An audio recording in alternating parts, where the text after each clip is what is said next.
orang kaya itu susah masuk surga. Sorry Raja saya itu. potong ini. Nah, apakah saya nggak boleh kaya?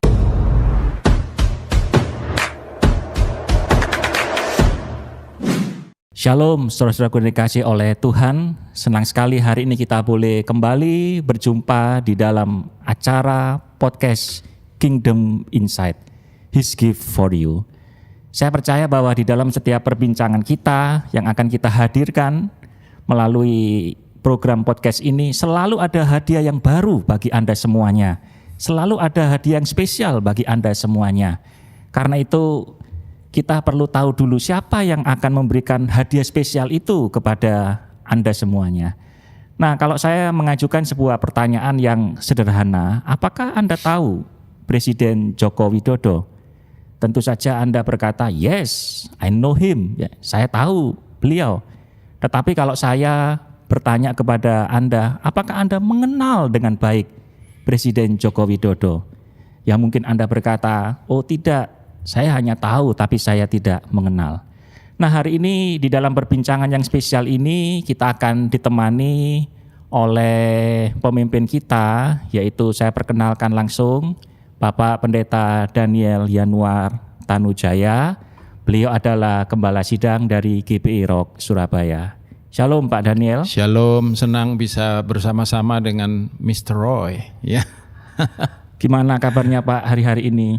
Luar biasa. Ya, selalu. Kalau bersama dengan Sang Raja pasti luar biasa. Iya, selalu ada yang spesial Pak ya. Yes. Selalu ada hadiah untuk hidup kita semuanya. Betul.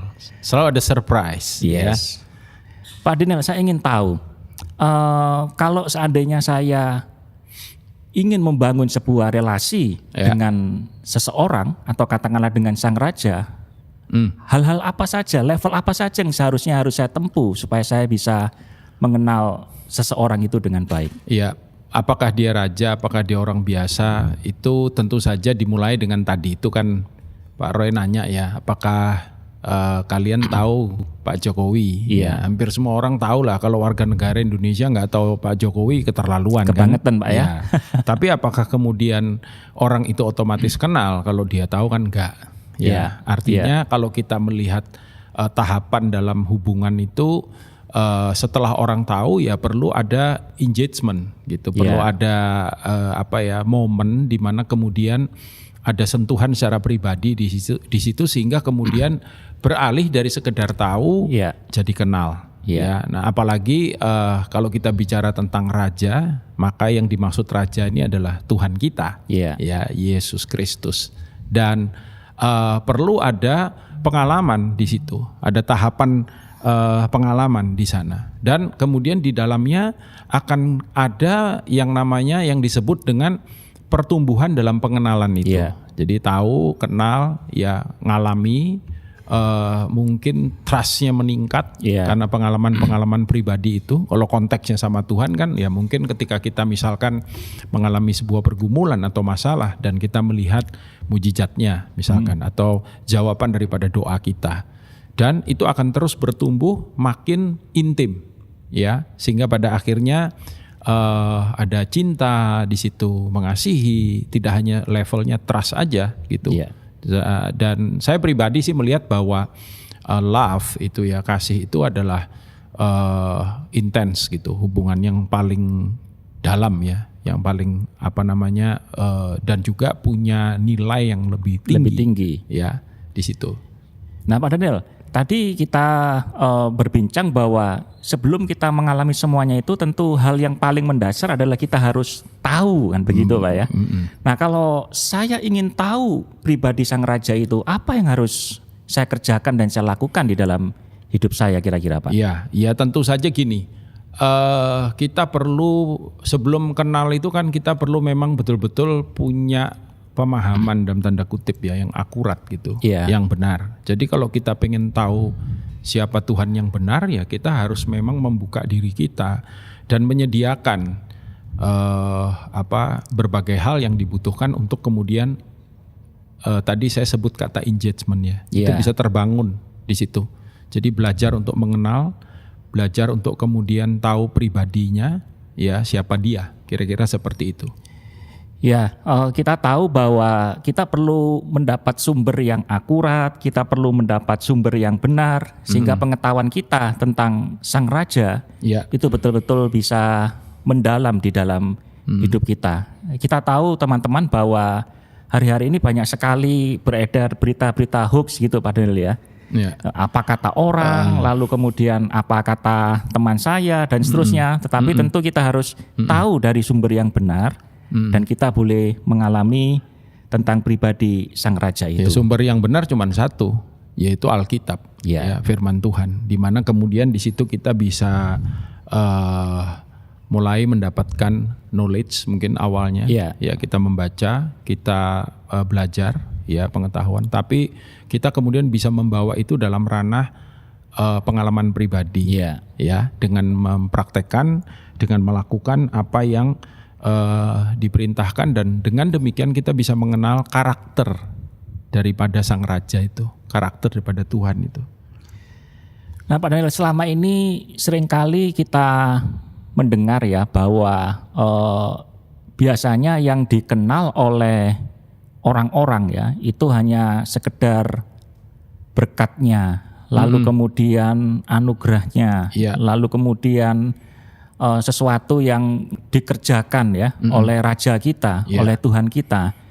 Nah, menurut Pak Daniel, kira-kira apa pentingnya saya harus mengenal karakter daripada Raja kita, Tuhan Yesus Kristus itu? Karena dengan kita mengenal karakternya, tadi yang kita bicarakan di depan, trust and love, itu bisa kemudian kita alami dalam kehidupan kita. Kita mengenal karakternya. Tentu saja kan kalau hubungan itu membutuhkan bukti. Ya, sehingga kemudian ketika terjadi sesuatu dalam kehidupan saya tahu karakternya. Seperti misalkan salah satu yang paling signifikan adalah apa yang ditulis dalam Injil Matius pasal yang kelima ayat 3 sampai 12, ya, yang seringkali disebut dengan sabda bahagia. Sabda bahagia. Di situ dia menyatakan karakternya dia itu seperti apa. Jadi dengan kita mengerti karakternya, lalu kemudian lewat apa yang terjadi pada diri kita, terjadilah sebuah hubungan yang terbangun, ya, karena disitulah kita menaruh kepercayaan kita dan mengandalkan dia dan mulai membawa dia untuk masuk dalam ranah pribadi hidup kita. Ya, baik. Gitu. Jadi kalau saya simpulkan sementara berarti begini Pak ya, kalau saya ingin mengetahui daripada Raja kita, maka saya harus mau tidak mau membaca Alkitab. Ya. Dan kalau saya membaca Alkitab, maka saya juga bisa belajar karakter daripada Raja itu. Saya potong ini. Alkitab adalah satu-satunya. Ya ada yang lain sih. Saya bilang satu-satunya mungkin boleh dikatakan itu the most gitu ya. Yang paling akurat tentang dia. Ya, silakan diteruskan ya. Nah, tentunya menarik ya. Tadi Pak Daniel sudah memberikan kepada kita satu kunci begitu ya, bahwa kalau kita ingin mengetahui karakter Sang Raja, Tuhan Yesus Kristus itu salah satunya bisa kita lihat dari sabda bahagia. Nah, saudara, kalau saya lihat ya di dalam sabda bahagia itu kalimat pertama itu menarik sekali, Pak Daniel. Ini yang ada beberapa ya. Betul ya. Ini yang ingin saya tanyakan ke Pak Daniel. Kita start dari yang pertama itu. Tentu saya yakin bahwa kenapa Yesus bersabda sekian banyak pada sabda bahagia itu, kenapa yang pertama itu diletakkan hal ini. Nah, ini saya berikan satu tema khusus begitu ya. Apakah pada perbincangan kita ini ya, apakah saya boleh kaya? Itu kira-kira kalau di Matius pasal 5 ayat yang ketiga, betul. Dan bahkan pada beberapa kesempatan Yesus mengajar bahwa orang kaya itu susah masuk surga. Nah, apakah saya nggak boleh kaya begitu Pak Daniel? Saya tidak menemukan bahwa dalam Alkitab ini bahwa Tuhan itu ingin kita itu miskin. Nah, memang ayatnya itu kan berkata orang yang miskin di hadapan Allah. Tapi tolong pertama-tama jangan menafsirkan dulu, apalagi ada ayat yang dibilang orang kaya itu sukar masuk kerajaan. Sukar tuh belum tentu enggak bisa kan. Selalu ada peluangnya, ada peluangnya.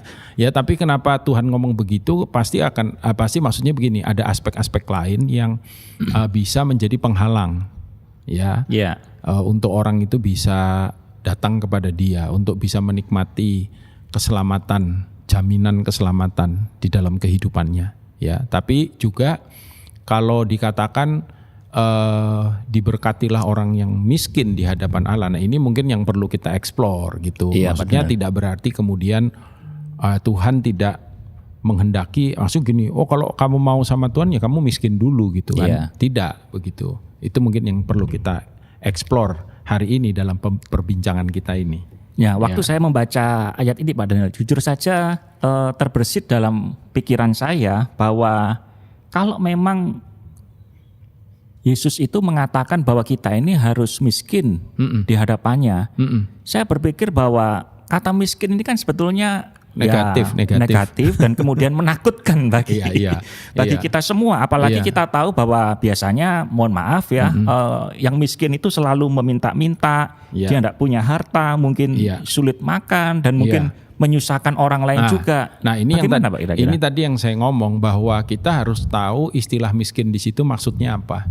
Yang disebut miskin di situ adalah di mana kita itu miskin itu kan kurang ya sebetulnya intinya ya. Di mana kita ini harus menyadari bahwa sebagai manusia kita ini banyak kali mengalami, bahkan kata miskin, saya nyimpang dikit ini, bahkan kata miskin itu bangkrut sebetulnya di situ. Gampangannya begitu, bangkrut. Nah, kita tahu bahwa kita sebagai manusia itu bangkrut moral, bangkrut rohani, bangkrut pola pikir, bangkrut sikap kita.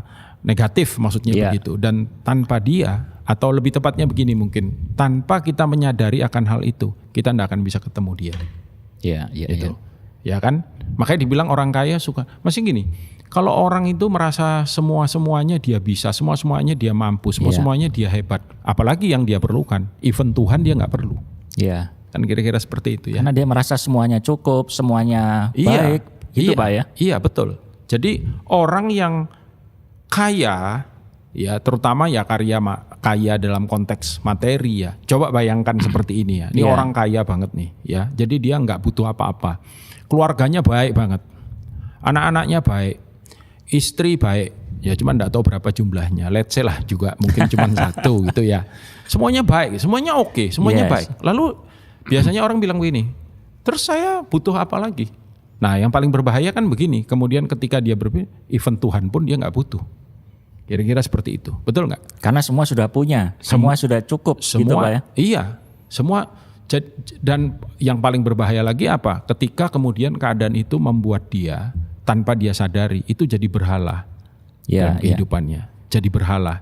Jadi kenapa itu diletakkan oleh Tuhan?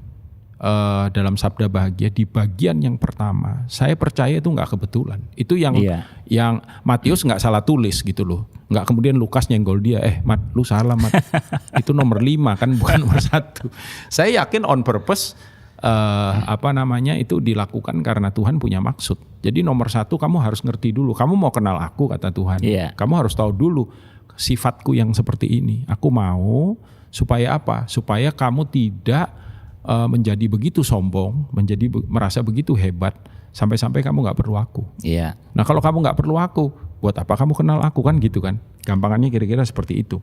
Lalu kemudian di ayat itu disampaikan gini Pak Daniel, bahwa orang yang miskin di hadapan Allah itu dia akan mendapat reward ya. Dan rewardnya ini kan nggak main-main apa gitu ya. Rewardnya, coba. Hadiahnya nggak main-main gitu kan. His gift-nya itu kan nggak main-main buat kita ya. Betul. Ternyata ayat ini bilang bahwa hadiahnya adalah kita akan memiliki kerajaan surga, kingdom of God, ya, kingdom of heaven, ya. Jadi, nah makanya kenapa istilahnya gini, kalau kita lihat penekanan ini di depan itu serius ya, Tuhan ya, maksudnya gini, Tuhan nggak bilang kamu nggak boleh kaya, kamu boleh kaya, tapi jangan sampai kemudian kekayaanmu itu menggantikan posisinya Dia. Nah, ingatlah bahwa Tuhan yang kita sembah ini, Tuhan yang pernah berkata seperti ini, jangan ada Allah lain di hadapanku. 1. 2, dia tidak pernah, maksudnya begini, dengan demikian dia sepertinya tidak mau ada siapapun. Jadi even kita nggak bisa bilang Tuhan nomor 1, nomor 2. Enggak loh, dia itu segala-galanya. Ya, menguasai semua aspek hidup kita. Betul, jangan ada Allah lain. Allah itu kan kita bisa tempatkan siapa aja di situ, termasuk harta, termasuk kehebatan, kepandaian, keterkenalan. Ya, siapa yang nggak tahu dia misalkan itu. Nah, jangan ada kata Tuhan. Tapi juga yang luar biasa adalah Tuhan pernah dalam tanda kutip nih ya, dalam tanda kutip seperti menyandingkan dirinya dengan apa tahu nggak? Jangan ada dua tuan. Dalam Injil kan. Betul. Nah, yang dia maksud dua tuan itu dia dan Mamon. Nah, jadi ini yang jadi penghalang utama yang dibilang orang kaya sukar masuk kerajaan surga. Kerajaan surga. Jadi ketika kamu bisa menyingkirkan itu, maka kamu mendapatkan His gift, hadiahnya yang luar biasa itu. Dan kerajaan surga nggak cuma berbicara tentang surga nantinya, kehidupan setelah kematian, tapi juga saya percaya bicara tentang kehidupan kita sementara di atas muka bumi ini. Keberartian yang misalkan punya nilai yang lebih dalam daripada sekedar keberartian duniawi. Dan juga seperti misalkan gini, kehidupan dengan nilai kekal misalkan. Ketika kita sudah tidak ada lagi di dunia ini, kita punya dampak untuk banyak orang. Atau dalam kehidupan banyak orang. Berarti kurang lebih kalau saya pahami bahwa miskin di hadapan Allah itu adalah sebuah sikap hati gitu Pak ya. Sebuah sikap hati bahwa saya harus bergantung kepada Dia. Saya harus menempatkan Raja itu dalam semua aspek hidup saya. Saya harus mengakui bahwa Dia adalah yang berdaulat dalam hidup saya. Kira-kira begitu Pak ya. Jadi start tentu saja pertama-tama dengan sebuah pola pikir yang kemudian akan menjadi sebuah attitude yang kita intentional, kita pilih. Yang mengatakan bahwa iya betul, saya boleh kaya raya, saya boleh terkenal, saya boleh hebat. Misalkan nih ya, ini bukan wish-nya saya untuk orang kaya, tidak, sama sekali tidak ya. Misalkan dokter bilang Bapak sudah kanker stadium 4, hidup Bapak tinggal 3 bulan. Coba 3 bulan ke depan dari pengumuman sang dokter, vonis sang dokter, itu dia mau hidupnya kayak apa? Dia punya semua, tapi semua yang dia punya nggak bisa tolong dia. Ini memang klise, seakan-akan, tapi ini kan nyata. Maksudnya ini ada di dunia nyata. Maka kan sebenarnya tinggal dengan satu pribadi ini. Yang kemudian bisa membuat 3 bulannya itu menjadi 3 bulan yang bermakna, berarti. Sehingga ketika dia harus meninggalkan dunia yang fana ini, dia tidak ada regrets. Itu contoh saja misalkan gitu, ya kan? Baik, yang terakhir Pak Daniel, kira-kira apakah semua orang itu bisa menerapkan tindakan ini, bisa menerapkan sikap hati yang seperti ini? Dan langkah praktisnya apa kira-kira yang bisa kita lakukan untuk kita boleh menjadi orang-orang yang miskin di hadapan Allah. Nomor 1, kita harus menyadari bahwa kita ini bukan sebetulnya punya self sufficient yang totally gitu. Jadi kita harus menyadari bahwa kita sebagai manusia ada kelemahan. Itu nomor 1 sudah. Baru kemudian akan ada alasan-alasan berikutnya, sebut itu bisa apa aja. Tapi start dari situ. Dengan kita menyadari saya perlu Tuhan dalam hidup saya. Saya nyadari saya perlu Dia, dan dengan usaha apapun kita nggak bisa selamatkan diri kita kan. Itu sebabnya kita perlu juru selamat. Dan Sang Raja itu datang mati untuk kita, menebus dosa kita, membayar semua utang kita, dan melepaskan kita dari hukuman yang seharusnya menjadi bagian dari kita, dan memberikan kemenangan di dalam kehidupan kita. Gitu. Nah, itulah His gift for you. His gift for you. His gift for you. Itulah hadiah dari Sang Raja. Haleluya. Untuk kita semuanya. Saya yakin bahwa ini adalah sesuatu yang bisa kita lakukan ya. Ini bukan sesuatu yang sulit. Kalau kita mau begitu Pak ya. Kalau kita punya willingness dan kita punya kerelaan hati, saya percaya kita bisa mengerjakan hal ini, dan His gift for you boleh itu akan diberikan. Boleh kita berdoa sebelum kita akhiri percakapan ini? Baik Pak Daniel, kita akan berdoa. Bapak, kami bersama. berdoa untuk siapapun yang menyaksikan, yang mendengar akan perbincangan ini, biar kiranya Tuhan, setiap pribadi ini, siapapun dengan latar belakang apapun, dengan kepercayaan apapun bahkan, boleh berjumpa dengan Sang Raja Tuhan, yang datang ke atas muka bumi ini 2020 tahun yang lalu, mati bagi kami, bangkit bagi kami, memberi hidupnya bagi kami. Dalam nama Tuhan Yesus yang berkuasa, terjadilah. Amin. Amin. Amin. Baik, terima kasih Pak Daniel untuk waktunya. Senang bisa sekali berbincang hari ini. Ya, saya percaya perbincangan yang ringan ini, tapi pasti tentunya sangat bermanfaat bagi kita semuanya. Karena itu jangan lupa nantikan selalu program podcast ini, Kingdom Insight, His Gift for You. Ya, amin. Terima kasih. Tuhan memberkati kita semuanya. Tuhan memberkati. Yes. Amin.